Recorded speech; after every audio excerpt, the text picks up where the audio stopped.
Livre Audio est un podcast indépendant qui vous propose chaque semaine un minimum de 2 récits, romans, nouvelles, contes ou histoires courtes, pour vous évader, redécouvrir de grands classiques ou de nouveaux auteurs. Si vous aimez ce podcast, merci de le soutenir en vous y abonnant, en le notant ou en le commentant sur la plateforme sur laquelle vous l'écoutez.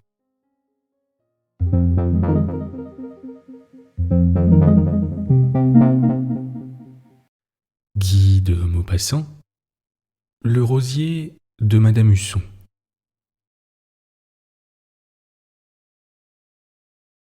Nous venions de passer Gisors, où je m'étais réveillé en entendant le nom de la ville crié par les employés. Et j'allais m'assoupir de nouveau quand une secousse épouvantable me jeta sur la grosse dame qui me faisait vis-à-vis. Une roue s'était brisée à la machine qui gisait en travers de la voie. Le tender et le wagon de bagages, déraillés aussi, s'étaient couchés à côté de cette mourante qui râlait, geignait, sifflait, soufflait, crachait, ressemblait à ces chevaux tombés dans la rue, dont le flanc bat, dont la poitrine palpite, dont les naseaux fument et dont tout le corps frissonne, mais qui ne paraissent plus capables du moindre effort pour se relever et se remettre à marcher. Il n'y avait ni mort ni blessé, quelques contusionnés seulement, car le train n'avait pas encore repris son élan, et nous regardions désolés la grosse bête de fer estropiée, qui ne pourrait plus nous traîner, et qui barrait la route pour longtemps peut-être, car il faudrait sans doute faire venir de Paris un train de secours. Il était alors 10 heures du matin, et je me décidai tout de suite à regagner Gisors pour y déjeuner. Tout en marchant sur la voie, je me disais « Gisors, Gisors, mais je connais quelqu'un ici qui donc... Gisors. Voyons, j'ai un ami dans cette ville. » Un nom soudain jaillit dans mon souvenir. Albert Marambeau.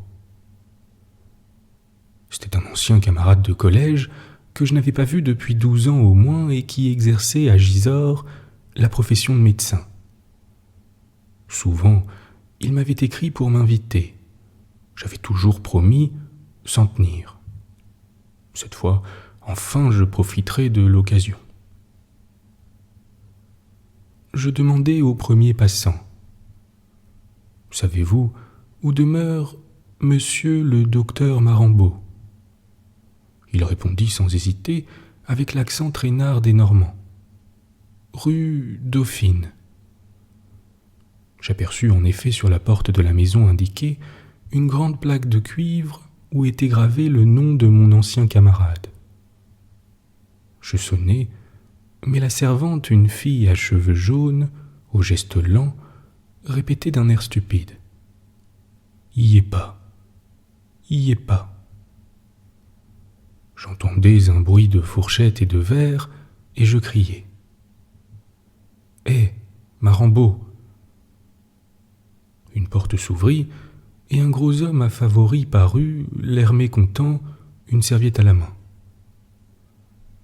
Certes, je ne l'aurais pas reconnu, on lui aurait donné 45 ans au moins, et en une seconde, toute la vie de province m'apparut, qui alourdit, épaissit et vieillit.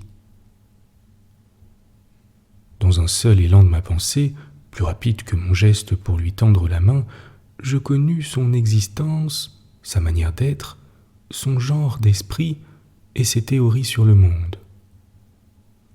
Je devinais les longs repas qui avaient arrondi son ventre, les somnolences après dîner, dans la torpeur d'une lourde digestion arrosée de cognac, et les vagues regards jetés sur les malades avec la pensée de la poule rôtie qui tourne devant le feu.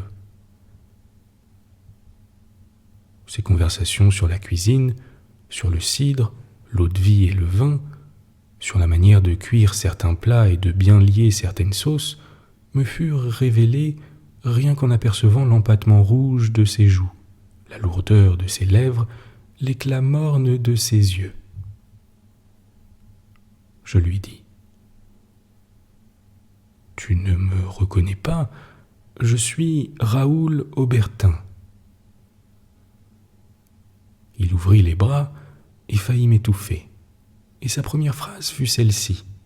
« Tu n'as pas déjeuné au moins ?»« Non. » »« Quelle chance. Je me mets à table et j'ai une excellente truite. » 5 minutes plus tard, je déjeunais en face de lui. Je lui demandai. « Tu es resté garçon ?»« Parbleu. »« Et tu t'amuses ici ?»« Je ne m'ennuie pas, je m'occupe. J'ai des malades, des amis, je mange bien, je me porte bien, j'aime à rire et à chasser. Ça va. La vie n'est pas trop monotone dans cette petite ville ? Non, mon cher, quand on sait s'occuper. Une petite ville, en somme, c'est comme une grande. Les événements et les plaisirs y sont moins variés, mais on leur prête plus d'importance. Les relations y sont moins nombreuses, mais on se rencontre plus souvent. Quand on connaît toutes les fenêtres d'une rue, chacune d'elles vous occupe et vous intrigue davantage qu'une rue entière à Paris. C'est très amusant une petite ville, tu sais. Très amusant. Très amusant. Tiens, celle-ci, Gisors. Je la connais sur le bout du doigt depuis son origine jusqu'à aujourd'hui. Tu n'as pas idée comme son histoire est drôle. Tu es de Gisors ? Moi, non. Je suis de Gournay, sa voisine et sa rivale. Gournay est à Gisors ce que Lucullus est à Cicéron. Ici, tout est pour la gloire. On dit les orgueilleux de Gisors.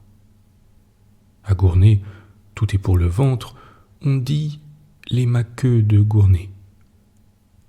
Gisors méprise Gournay, mais Gournay rit de Gisors. C'est très comique, ce pays-ci. Je m'aperçus que je mangeais quelque chose de vraiment exquis. Des œufs mollets enveloppés dans un fourreau de gelée de viande aromatisée aux herbes et légèrement saisis dans la glace. Je dis en claquant la langue pour flatter Marambo. Bon, ceci. Il sourit. 2 choses nécessaires. De la bonne gelée, difficile à obtenir, et de bons œufs. Ah, les bons œufs, que c'est rare, avec le jaune un peu rouge, bien savoureux. Moi j'ai 2 basses-cours, une pour l'œuf, l'autre pour la volaille. Je nourris mes pondeuses d'une manière spéciale. J'ai mes idées. Dans l'œuf comme dans la chair du poulet, du bœuf ou du mouton. Dans le lait, dans tout, on retrouve et on doit goûter le suc, la quintessence des nourritures antérieures de la bête. Comme on pourrait mieux manger si on s'occupait davantage de cela. Je riais. Tu es donc gourmand ? Parbleu.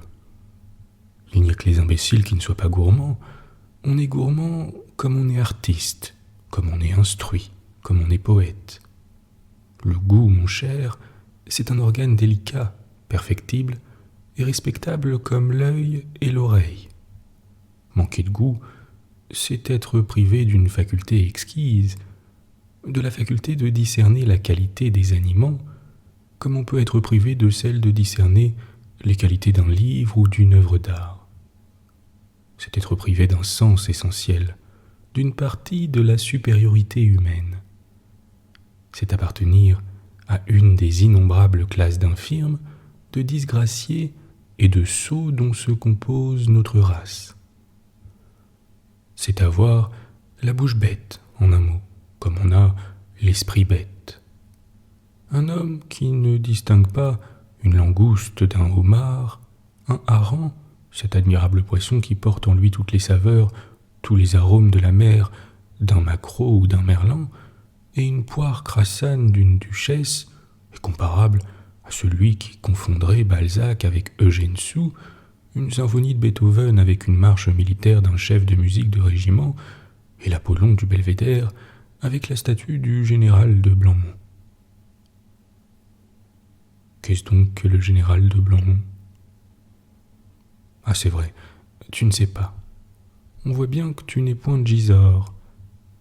Mon cher, je t'ai dit tout à l'heure qu'on appelait les habitants de cette ville les orgueilleux de Gisors, et jamais épithète ne fut mieux méritée. Mais déjeunons d'abord, et je te parlerai de notre ville en te la faisant visiter. Il cessait de parler de temps en temps pour boire lentement un demi-verre de vin qu'il regardait avec tendresse en le reposant sur la table. Une serviette nouée au col, les pommettes rouges, l'œil excité, les favoris épanouis autour de sa bouche en travail, il était amusant à voir. Il me fit manger jusqu'à la suffocation. Puis comme je voulais regagner la gare, il me saisit le bras et m'entraîna par les rues. La ville, d'un joli caractère provincial, dominée par sa forteresse, le plus curieux monument de l'architecture militaire du 7e siècle qui soit en France, domine à son tour une longue vallée où les lourdes vaches de Normandie broutent et ruminent dans les pâturages. Le docteur me dit: Gisors, ville de 4000 habitants aux confins de l'Eure, mentionnée déjà dans les commentaires de Jules César. Je ne te mènerai pas visiter le campement de l'armée romaine dont les traces sont encore très visibles. Je riais et je répondis: Mon cher, il me semble que tu es atteint d'une maladie spéciale que tu devrais étudier, toi médecin, et qu'on appelle l'esprit de clocher. Il s'arrêta net. L'esprit de clocher, mon ami, n'est pas autre chose que le patriotisme naturel. J'aime ma maison, ma ville et ma province par extension, parce que j'y trouve encore les habitudes de mon village. Mais si j'aime la frontière, si je la défends, si je me fâche quand le voisin y met le pied, c'est parce que je me sens déjà menacé dans ma maison, parce que la frontière que je ne connais pas est le chemin de ma province. Ainsi moi, je suis normand, un vrai normand, eh bien, malgré ma rancune contre l'allemand et mon désir de vengeance, je ne le déteste pas.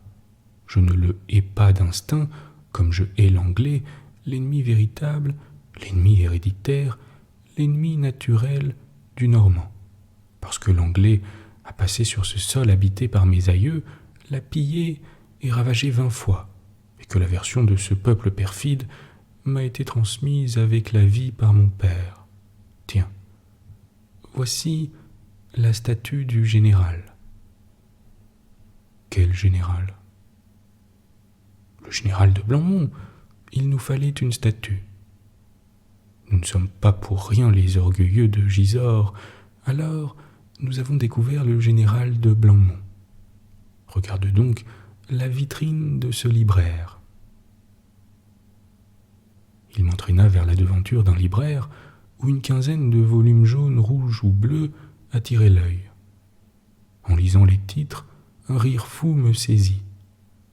C'était Gisors, ses origines, son avenir, par M. X, membre de plusieurs sociétés savantes. Histoire de Gisors par l'abbé A, Gisors de César à nos jours par M. B, propriétaire, Gisors et ses environs par le docteur C. D, les gloires de Gisors par un chercheur. Mon cher, reprit Marambo, il ne se passe pas une année, tu entends bien, sans que paraisse ici une nouvelle histoire de Gisors. Nous en avons 23. Et les gloires de Gisors, demandai-je. Oh, je ne te les dirai pas toutes, je te parlerai seulement des principales. Nous avons eu d'abord le général de Blanmont, puis le baron d'Avilliers, le célèbre céramiste qui fut l'explorateur de l'Espagne et des Baléares et révéla aux collectionneurs les admirables faïences hispano-arabes.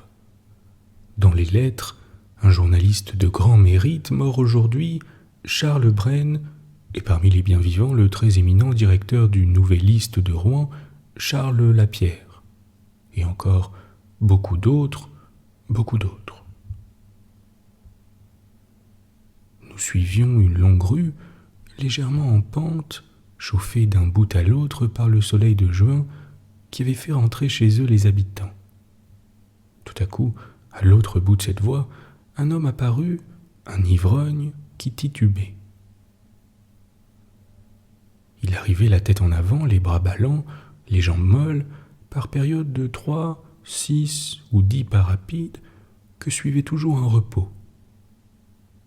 Quand son élan énergique et court l'avait porté au milieu de la rue, il s'arrêtait net et se balançait sur ses pieds, hésitant entre la chute et une nouvelle crise d'énergie.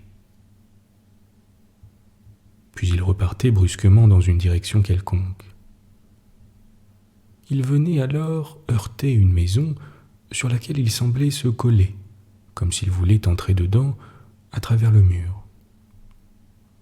Puis il se retournait d'une secousse et regardait devant lui, la bouche ouverte, les yeux clignotant sous le soleil, puis d'un coup de rein détachant son dos de la muraille, il se remettait en route. Un petit chien jaune, un roquet famélique, le suivait en aboyant, s'arrêtant quand il s'arrêtait, repartant quand il repartait.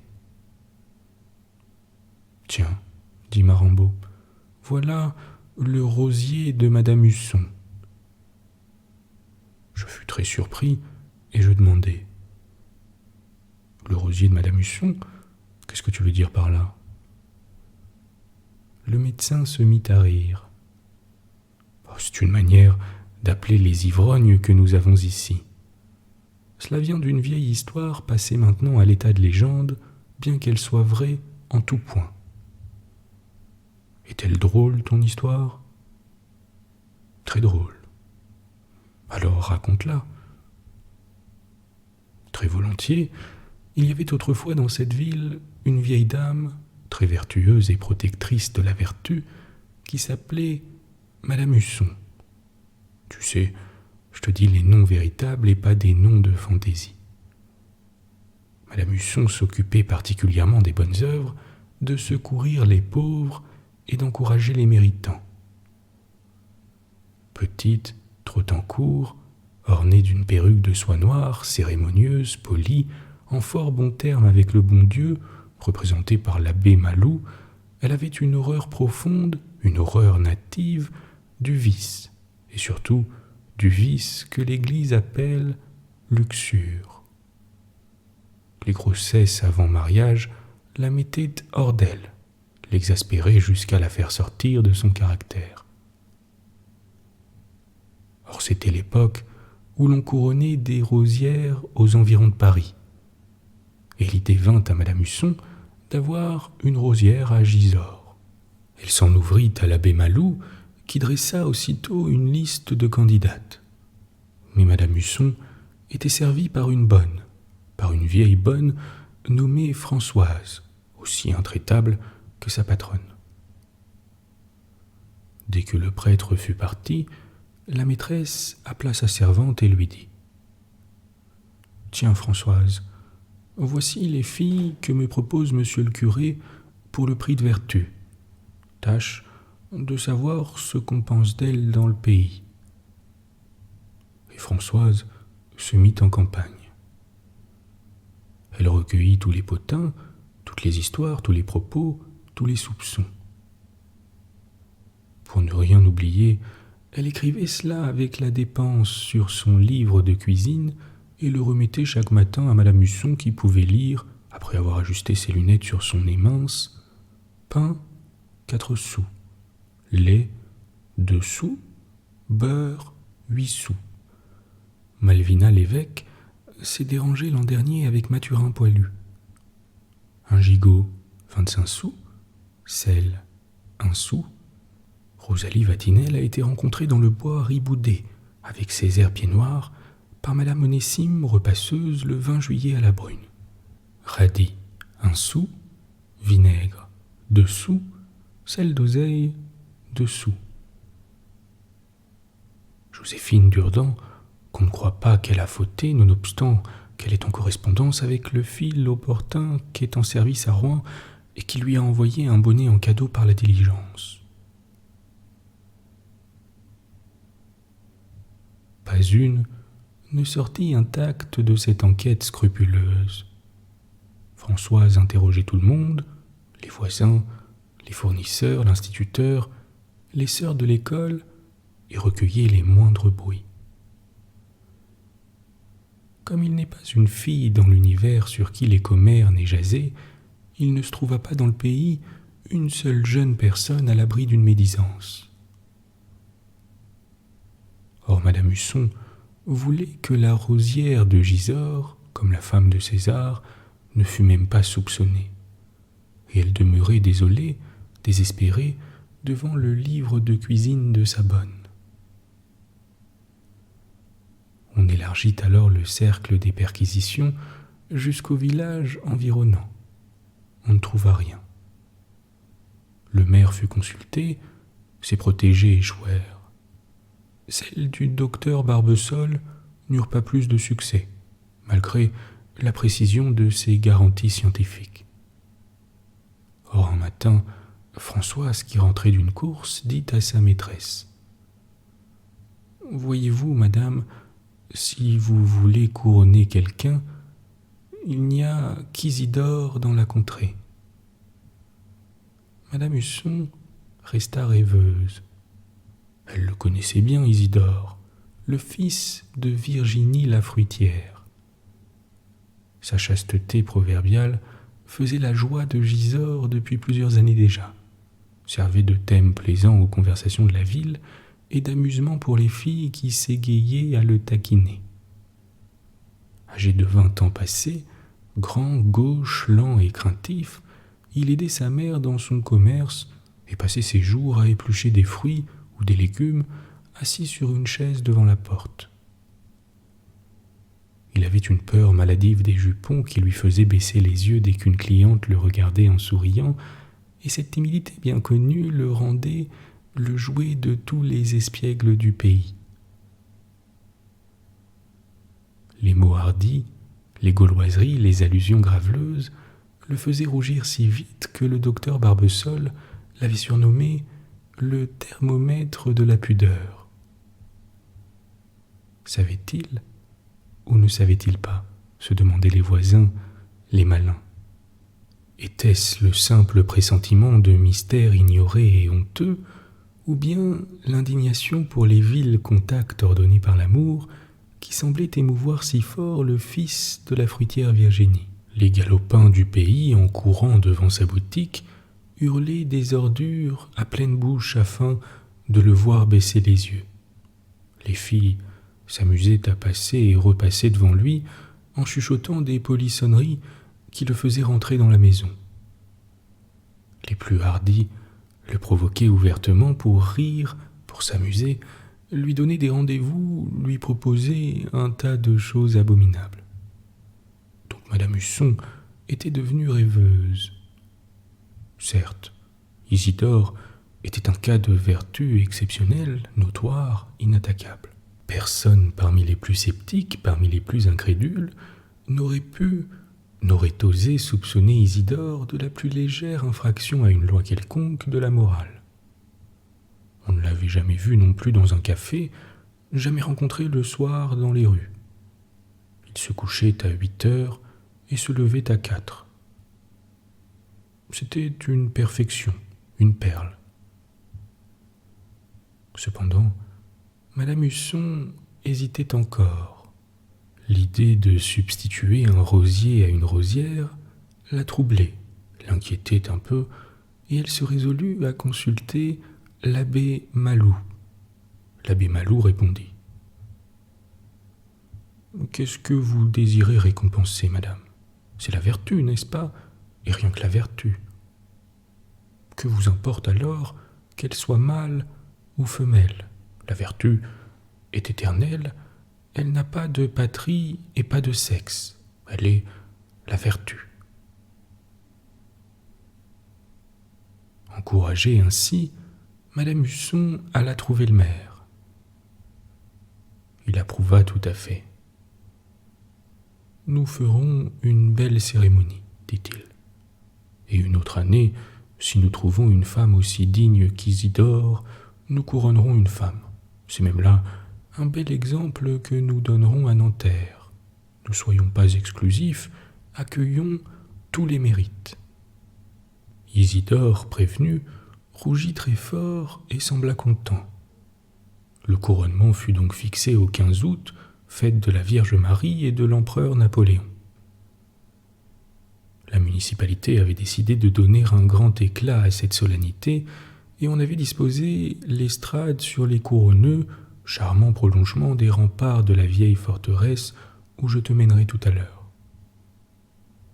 Par une naturelle révolution de l'esprit public, la vertu d'Isidore, bafouée jusqu'à ce jour, était devenue soudain respectable et enviée depuis qu'elle devait lui rapporter 500 francs, plus un livret de caisse d'épargne, une montagne de considération et de la gloire à revendre. Les filles, maintenant, regrettaient leur légèreté, leur rire, leurs allures libres. Et Isidore, bien que toujours modeste et timide, avait pris un petit air satisfait qui disait sa joie intérieure. Dès la veille du 15 août, toute la rue Dauphine était pavoisée de drapeaux. J'ai oublié de te dire à la suite de quel événement cette voie avait été appelée rue Dauphine.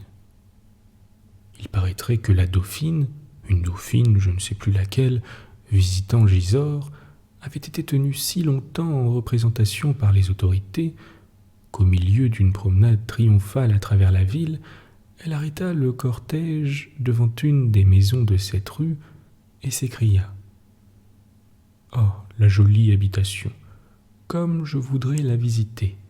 À qui donc appartient-elle » On lui nomma le propriétaire, qui fut cherché, trouvé et amené, confus et glorieux, devant la princesse.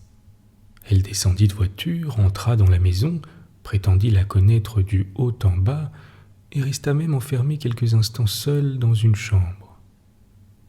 Quand elle ressortit, le peuple flatté de l'honneur fait à un citoyen de Gisors hurla « Vive la dauphine !» Mais une chansonnette fut rimée par un farceur, et la rue garda le nom de l'Altesse royale, car la princesse très pressée, sans cloche, prêtre ou bedeau, l'avait avec un peu d'eau baptisée. Mais je reviens à Isidore. On avait jeté des fleurs tout le long du parcours du cortège, comme on fait aux processions de la Fête-Dieu, et la garde nationale était sur pied sous les ordres de son chef, le commandant Desbarres, un vieux solide de la Grande Armée, qui montrait avec orgueil, à côté du cadre contenant la croix d'honneur, donnée par l'empereur lui-même, la barbe d'un cosaque cueilli d'un seul coup de sabre au menton de son propriétaire par le commandant pendant la retraite de Russie. Le corps qu'il commandait était d'ailleurs un corps d'élite célèbre dans toute la province, et la compagnie des grenadiers de Gisors se voyait appelée à toutes les fêtes mémorables dans un rayon de 15 à 20 lieues. On raconte que le roi Louis-Philippe, passant en revue les milices de l'heure, s'arrêta émerveillé devant la compagnie de Gisors et s'écria « Oh, quels sont ces beaux grenadiers !»« Ceux de Gisors, répondit le général. « J'aurais dû m'en douter, murmura le roi. Le commandant Desbarres s'en vint donc avec ses hommes, musique en tête, chercher Isidore dans la boutique de sa mère. Après un petit air joué sous ses fenêtres, le rosier lui-même apparut sur le seuil. Il était vêtu de coutil blanc des pieds à la tête et coiffé d'un chapeau de paille qui portait comme cocarde un petit bouquet de fleurs d'oranger. Cette question du costume avait beaucoup inquiété Madame Husson, qui hésita longtemps entre la veste noire des premiers communiants et le complet tout à fait blanc. Mais Françoise, sa conseillère, la décida pour le complet blanc en faisant voir que le rosier aurait l'air d'un cygne. Derrière lui parut sa protectrice, sa marraine, Madame Husson, triomphante. Elle prit son bras pour sortir, et le maire se plaça de l'autre côté du rosier. Les tambours battaient, le commandant des bars commanda. Présentez armes. Le cortège se remet en marche vers l'église au milieu d'un immense concours de peuple venu de toutes les communes voisines. Après une courte messe et une allocution touchante de l'abbé Malou, on repartit vers les couronneaux où le banquet était servi sous une tente. Avant de se mettre à table, le maire prit la parole. Voici son discours textuel. Je l'ai appris par cœur, car il est beau.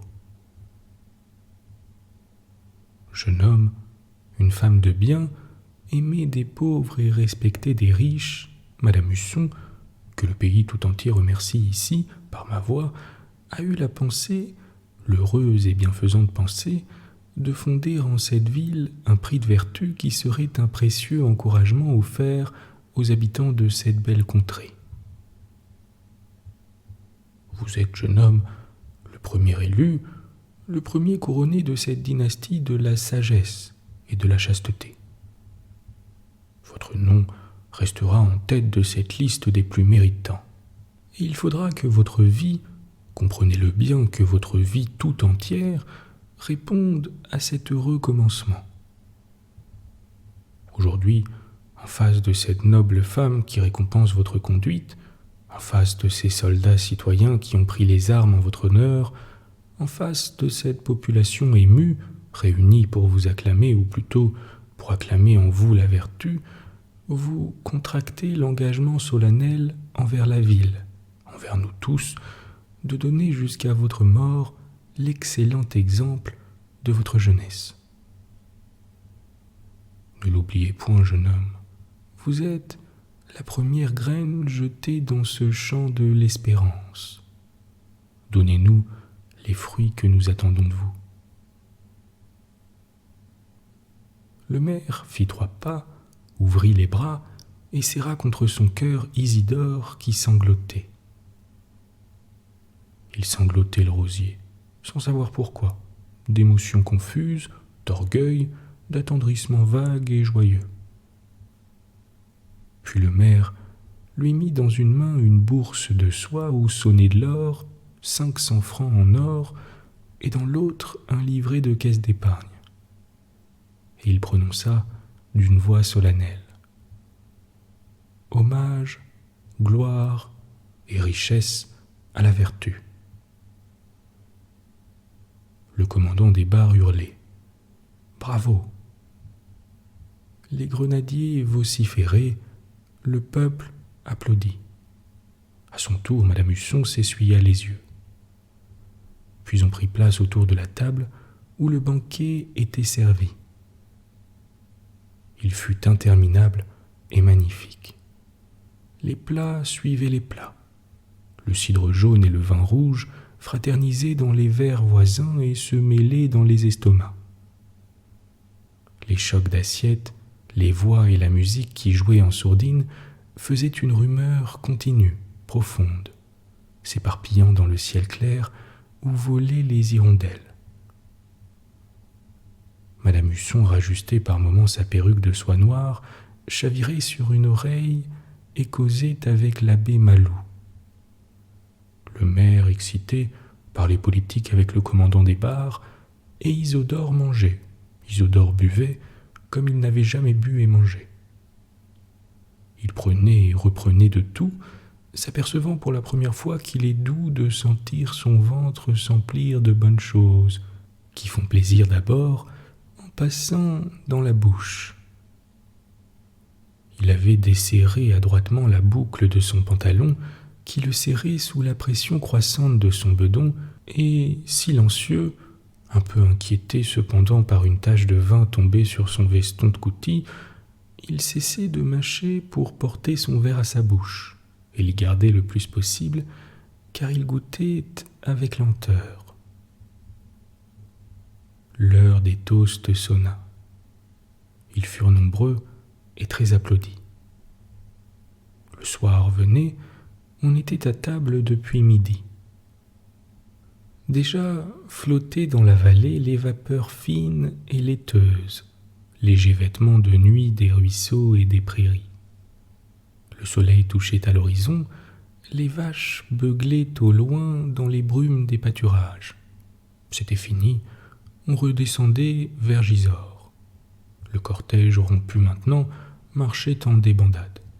Madame Husson avait pris le bras d'Isidore et lui faisait des recommandations nombreuses, pressantes, excellentes. Ils s'arrêtèrent devant la porte de la fruitière et le rosier fut laissé chez sa mère. Elle n'était point rentrée, invitée par sa famille à célébrer aussi le triomphe de son fils. Elle avait déjeuné chez sa sœur, après avoir suivi le cortège jusqu'à la tente du banquet. Donc Isidore resta seul dans la boutique où pénétrait la nuit. Il s'assit sur une chaise, agité par le vin et par l'orgueil, et regarda autour de lui. Les carottes, les choux, les oignons répandaient dans la pièce fermée leur forte senteur de légumes, leur arôme jardinier et rude, auquel se mêlait une douce et pénétrante odeur de fraises, et le parfum léger, le parfum fuyant d'une corbeille de pêche. Le rosier en prit une et la mangea à pleines dents, bien qu'il eût le ventre rond comme une citrouille. Puis tout à coup, affolé de joie, il se mit à danser, et quelque chose sonna dans sa veste. Il fut surpris, enfonça ses mains en ses poches et ramena la bourse aux 500 francs qu'il avait oubliés dans son ivresse. 500 francs. Quelle fortune! Il versa les louis sur le comptoir et les étala d'une lente caresse de sa main grande ouverte pour les voir tous en même temps. Il y en avait 25 pièces rondes en or, tout en or. Elles brillaient sur le bois dans l'ombre épaissie, et il les comptait et les recomptait, posant le doigt sur chacune et murmurant 1, 2, 3, 4, 5, 100, 6, 7, 8, 9, 10, 200. Puis il les remit dans sa bourse qu'il cacha de nouveau dans sa poche. Qui saura et qui pourrait dire le combat terrible livré dans l'âme du rosier entre le mal et le bien, l'attaque tumultueuse de Satan, ses ruses, les tentations qu'il jeta en ce cœur timide et vierge. Quelles suggestions, quelles images, quelle convoitise inventa le malin pour émouvoir et perdre cet élu. Il saisit son chapeau, l'élu de Madame Husson. Son chapeau qui portait encore le petit bouquet de fleurs d'oranger, et sortant par la ruelle derrière la maison, il disparut dans la nuit. La fruitière Virginie, prévenue que son fils était rentré, revint presque aussitôt et trouva la maison vide. Elle attendit sans s'étonner d'abord, puis au bout d'un quart d'heure, elle s'informa. Les voisins de la rue Dauphine avaient vu entrer Isidore et ne l'avaient point vu ressortir. Donc on le chercha, on ne le découvrit point. La fruitière, inquiète, courut à la mairie. Le maire ne savait rien, sinon qu'il avait laissé le rosier devant sa porte. Madame Husson venait de se coucher quand on l'avertit que son protégé avait disparu. Elle remit aussitôt sa perruque, se leva et vint elle-même chez Virginie. Virginie, dont l'âme populaire avait l'émotion rapide, pleurait toutes les larmes de son corps au milieu de ses choux, de ses carottes et de ses oignons. On craignait un accident. Lequel ? Le commandant des bars prévint la gendarmerie qui fit une ronde autour de la ville et on trouva sur la route de Pontoise le petit bouquet de fleurs d'oranger. Il fut placé sur une table autour de laquelle délibéraient les autorités.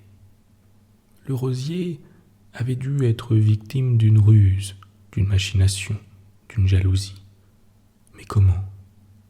Quel moyen avait-on employé pour enlever cet innocent et dans quel but? Las de chercher sans trouver, les autorités se couchèrent. Virginie seule veilla dans les larmes. Or le lendemain soir, quand passa à son retour la diligence de Paris, Gisors apprit avec stupeur que son rosier avait arrêté la voiture à 200 mètres du pays, était monté, avait payé sa place en donnant 1 louis dont on lui remit la monnaie, et qu'il était descendu tranquillement dans le cœur de la grande ville. L'émotion devint considérable dans le pays. Des lettres furent échangées entre le maire et le chef de la police parisienne, mais n'amenèrent aucune découverte. Les jours suivaient les jours, la semaine s'écoula. Or un matin, le docteur Barbesol, sorti de bonne heure, aperçut assis sur le seuil d'une porte un homme vêtu de toile grise et qui dormait la tête contre le mur. Il s'approcha et reconnut Isidore. Voulant le réveiller, il n'y put parvenir. L'ex-rosier dormait d'un sommeil profond, invincible, inquiétant, et le médecin surpris alla requérir de l'aide afin de porter le jeune homme à la pharmacie Boncheval. Lorsqu'on le souleva, une bouteille vide apparut cachée sous lui, et l'ayant flairée, le docteur déclara qu'elle avait contenu de l'eau-de-vie. C'était un indice qui servit pour les soins à donner. Ils réussirent. Isidore était ivre et abruti par 8 jours de saoulerie, ivre et dégoûtant à n'être pas touché par un chiffonnier. Son beau costume de coutil blanc était devenu une loque grise, jaune, graisseuse, fangeuse, déchiquetée, ignoble, et sa personne sentait toutes sortes d'odeurs d'égout, de ruisseaux et de vices. Il fut lavé, sermonné, enfermé, et pendant 4 jours ne sortit point. Il semblait honteux et repentant. On n'avait retrouvé sur lui ni la bourse aux 500 francs, ni le livret de caisse d'épargne, ni même sa montre d'argent, héritage sacré laissé par son père, le fruitier. Le 5e jour, il se risqua dans la rue Dauphine. Les regards curieux le suivaient, et il allait le long des maisons, la tête basse, les yeux fuyants. On le perdit de vue à la sortie du pays vers la vallée, mais 2 heures plus tard, il reparut, ricanant et se heurtant au mur. Il était ivre, complètement ivre.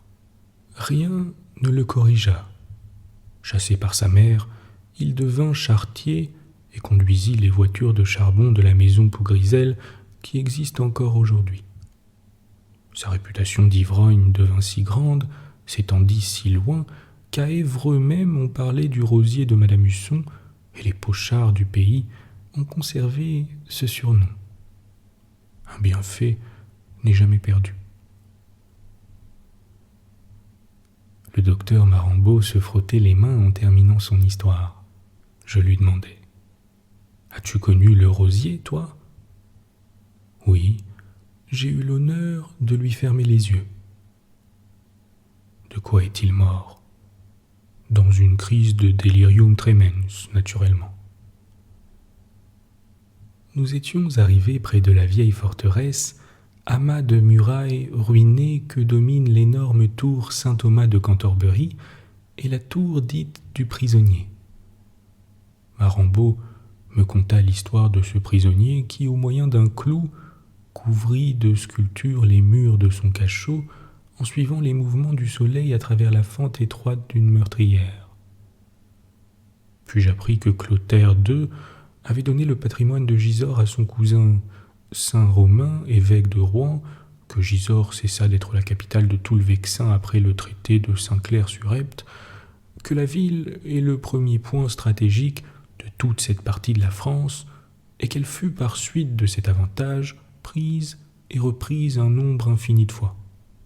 Sur l'ordre de Guillaume le Roux, le célèbre ingénieur Robert de Bellême y construisit une puissante forteresse attaquée plus tard par Louis le Gros, puis par les barons normands, défendue par Robert de Candos, cédée enfin à Louis le Gros par Geoffroy Plantagenet, reprise par les Anglais à la suite d'une trahison des Templiers, disputée entre Philippe Auguste et Richard Cœur de Lion, brûlée par Édouard III d'Angleterre qui ne put prendre le château, enlevée de nouveau par les Anglais en 1419, rendue plus tard à Charles VII par Richard de Marbury, prise par le duc du Calabre, occupée par la Ligue, habitée par Henri IV, etc., etc.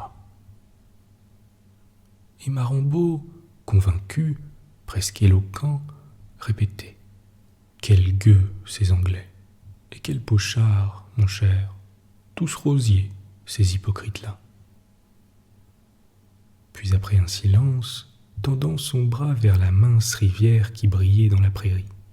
« Savais-tu qu'Henri Monnier fut un des pêcheurs les plus assidus des bords de l'Epte ? » « Non, je ne savais pas. »« Et Bouffé, mon cher, Bouffé a été ici peintre vitrier. »« Allons donc. »« Mais oui, comment peux-tu ignorer ces choses-là ? »